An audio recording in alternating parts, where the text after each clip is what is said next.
in a secluded valley in the remote western sector of Bota Ranch this evening. Very peaceful, very quiet. Have the waxing gibbous moon rising in the east.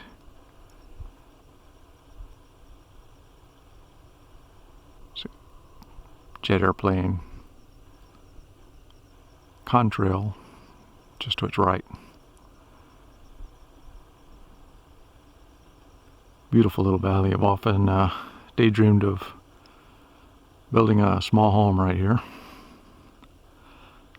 Sun is going low in the west, and in the boughs of this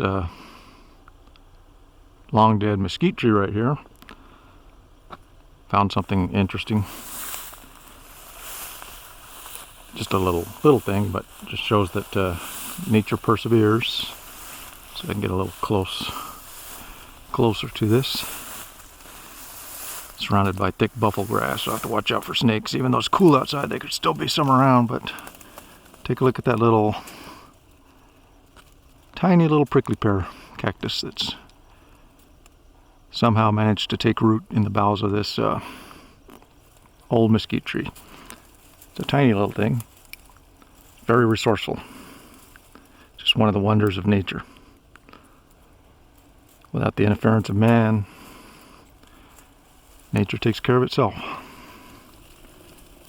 Just thought that was really interesting, really neat. Something that you could easily walk by, never notice. But definitely something that is worth taking a moment to appreciate, which I did on this beautiful evening.